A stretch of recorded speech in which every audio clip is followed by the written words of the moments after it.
안녕하세요. 오늘도 의사가 못 고치는 환자는 어떻게 하나 이야기 제2권 병 못 고치는 의사 엉터리 의료제도 황종국 선생님이 지어주셨는데 이분은 울산지방법원 부장판사 전 부산지방법원 의료전담 재판장이셨다고 합니다. 어떤 사람은 지금의 약이 이러이러하게 좋다고 말한다. 나는 그런 것도 아니라고 말한다. 중국 고대의 초약은 먹게 되면 정말로 병이 제거될 수 있었다. 아주 많은 것이 실전되었고 민간에서 유전되고 있는 것도 있다. 내가 치치알에서 수련반을 열 때 거리에 노점을 차려놓은 한 사람이 다른 사람들에게 이를 뽑아주는 것을 보았다. 거절함이 없어 오는 사람마다 누가 와도 다 뽑아주었는데 뽑은 이가 한 무더기가 되었다. 그는 이를 뽑아주는 것이 목적이 아니라 약물을 파는 것이 목적이었다. 그 약물은 매우 짙은 누런 기를 내보냈다. 약물병의 마개를 열고 밖으로부터 뺨을 사이에 두고 아픈 이에 대게 하고는 사람들어 누런 약물의 기체를 몇 모금 빨아들이게 하고는 성냥개비 한 개를 이에 대고 척 해집으니 이가 뽑히는데 아프지도 않고 피가 좀 묻었을 뿐 출혈도 없었다. 양의의 정밀한 기계와 견주어 어느 쪽이 효과가 좋은가? 그는 성냥개비로 들추기만 하면 빠져나온다. 양이는 이를 뽑을 경우 먼저 마취약을 놓는데 이쪽에 찌르고 저쪽에 찔러 주사를 맞는 것도 대단히 아프다. 마취약이 효과를 낼 때를 기다린 다음 집게로 뽑는다. 밤나절이나 뽑다가 잘못하면 뿌리가 또 안에서 부러진다. 큰 망치를 들고 끌을 가지고는 내리 후빈다. 내리치는 것이 혼비백산할 지경인데 또 정밀한 기계로 뚫는다.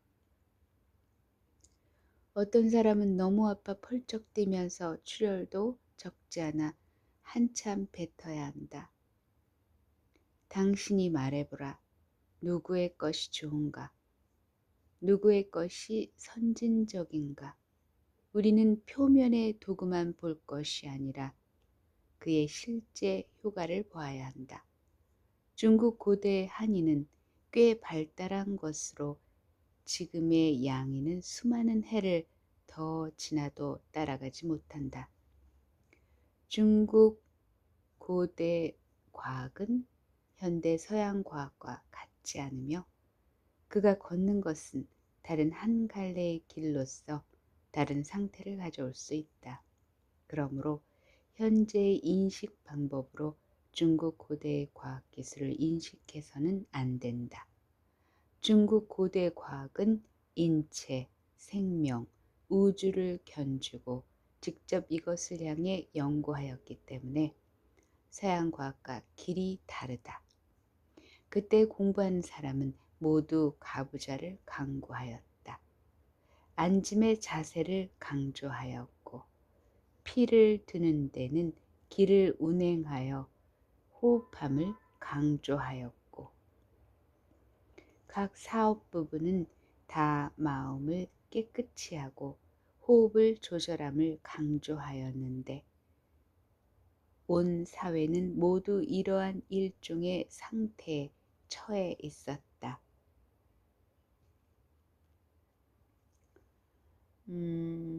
이 책은 이홍지라고 하는 분이 전법륜이라는 도서출판 그룹필이라는 2001년도에 출판된 책이라고 합니다. 책에서 발췌한 내용이라고 하고요.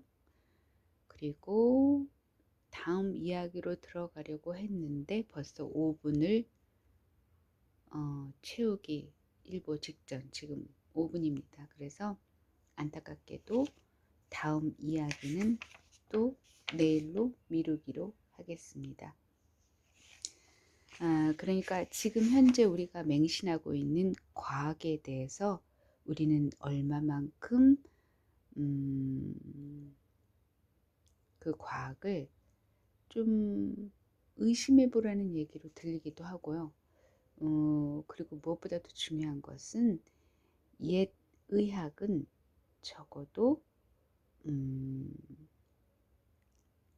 아까도 얘기한 것처럼 공부하는 모든 사람들이 인체뿐만 아니라 생명과 우주를 견주어 그것을 연구했다는 것, 그것만으로도 시야가 굉장히 폭이 넓다는 거죠. 어떤 그 폭이, 관점이 지금의 의학과는 견줄 수 없을 만큼 폭넓은 그 해안을 가진 그런 결과값이라고 말씀드려도 될 것 같습니다. 그래서 다음 이야기 또 내일을 기약하면서 오늘은 접겠습니다. 감사합니다.